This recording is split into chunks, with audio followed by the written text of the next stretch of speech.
A aplicação da lei da terra na Guiné-Bissau está a ser um desafio reconhecido pelo governo. O assunto é polémico, gera situações de violência, porque nem sempre é claro quem é o titular das propriedades quando há transferências ou vendas das mesmas.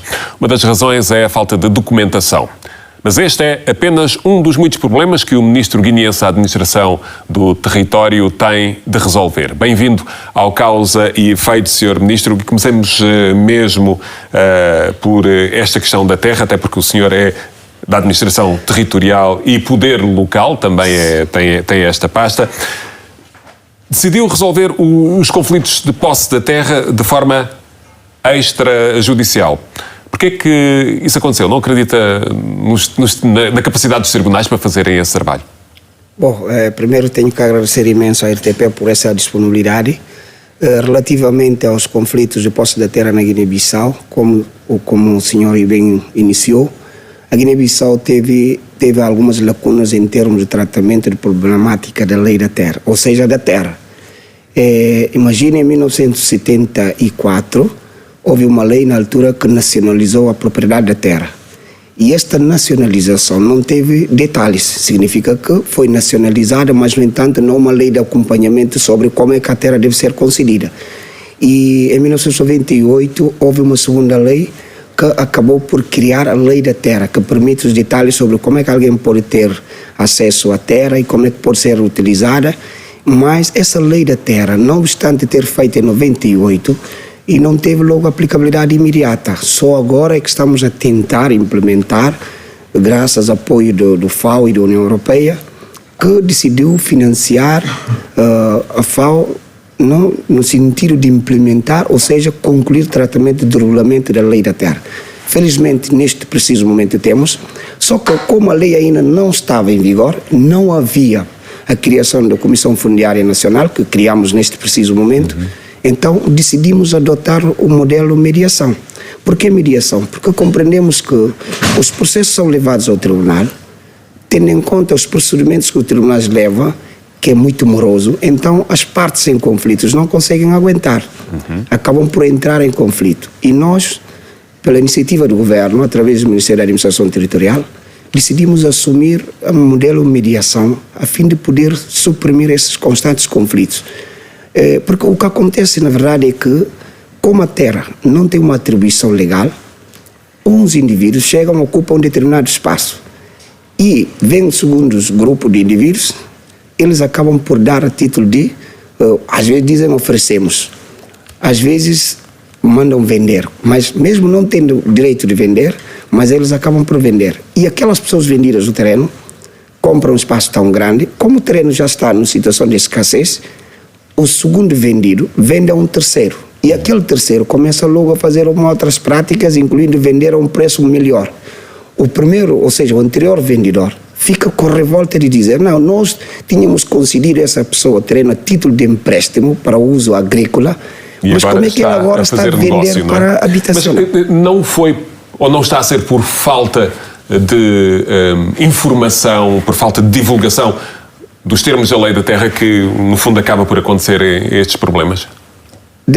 Antes não podíamos falar por falta de informação, porque como a lei não tinha detalhes, não tinha o regulamento, sim, não estava regulamentada de forma clara, é possível que as pessoas entravam em conflito. Os próprios tribunais também, para posicionarem, tinham algumas dificuldades. E como a nossa realidade tem sempre aquela contemplação da parte do direito costumeiro, às vezes torna muito difícil aos tribunais a decidirem de forma clara sobre a problemática da lei da terra. Mas neste preciso momento já está criado, graças ao esforço que levamos a cabo, a Comissão Fundiária Nacional, está instalada também a Comissão Fundiária Regional e Setorial, e esta comissão agora é que vai começar a tratar problemáticas da lei da terra. E aquela comissão tem uma missão de conhecer qual é a área que uma pessoa tem, tentar ajudar a tratar os documentos e a partir dali também será taxado em relação ao valor a pagar. Significa que com essa implementação da Comissão Fundiária, pouca gente é que vão querer ter um espaço tão grande porque com o pagamento daquelas taxas, vai ter problema. Sr. Ministro, como é que está a situação da avaliação dos cadernos eleitorais e das cartografias, uma vez que também está dentro do seu pelouro? Bom, relativamente à cartografia já fechamos, felizmente, e era cartografia apenas atualização. Nós já conseguimos fechar esta parte em relação a alguns espaços, ou seja, tabancas que não tinham sido colocadas na mesa devido ao descuido dos organizadores anteriores, né? Mas, felizmente, está a corrigir agora, o caderno eleitoral está pronto e a única coisa que temos neste momento e que já preparamos também o orçamento do recenseamento para 2022, aliás, para eleições próximas, para janeiro e março de 2022, está em curso e já apresentamos o orçamento de atualização.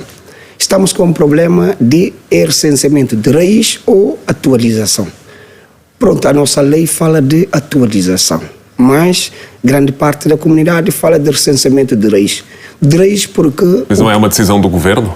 Não, o Governo ainda não pronunciou. Mas essa escolha não cabe apenas ao Governo? Não cabe ao Governo, porque tem que envolver os partidos políticos para ter um consenso.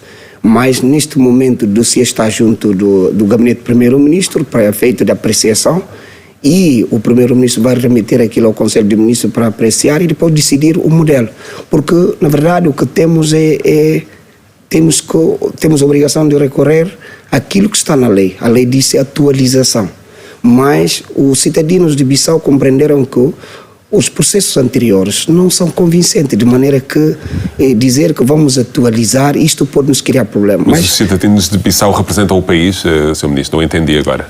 Não, quando falo assim, significa que os próprios partidos da oposição, que são autores e às vezes são obrigados a serem envolvidos, porque se não são envolvidos, qualquer iniciativa que o governo tomar de forma isolada podem criar a contestação e aquela não vai ajudar. Sr. Ministro, porquê que até agora não foram nomeados os governadores para as regiões do país? O problema da nomeação dos governadores tem a ver com má interpretação feita pelos membros da coligação. Imagine, estamos num governo em que é composto por 3 partidos. E nesta base, cada partido tem escolhido o número de pastas. O PRS, neste caso, escolheu pasta do Ministério da Administração Territorial. O seu partido, o PRS. A semelhança dos outros partidos também que têm escolhido outros ministérios.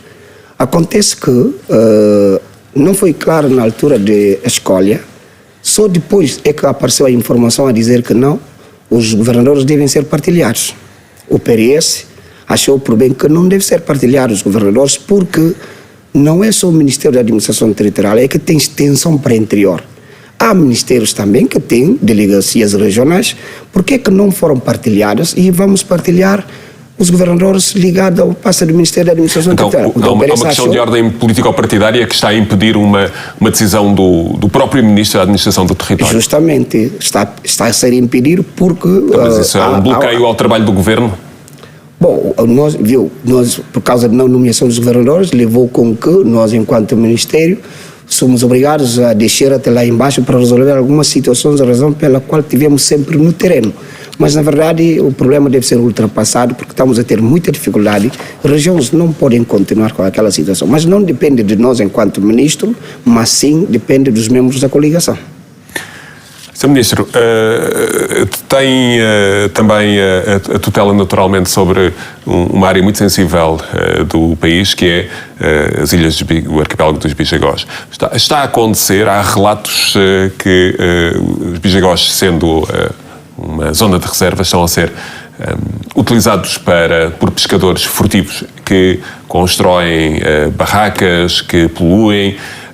O que é que está a ser feito, ou porquê que não está a ser feito um policiamento que impeça que este património esteja a ser utilizado de modo indevido? Não, aquela utilização indevida não é do conhecimento do governo. Sempre que há do conhecimento do governo, o governo atua logo. Não é a primeira vez que o governo faz uma operação ao nível do FISCAP, tentando destruir aquelas barracas e as redes com as quais estão a pescar são destruídas.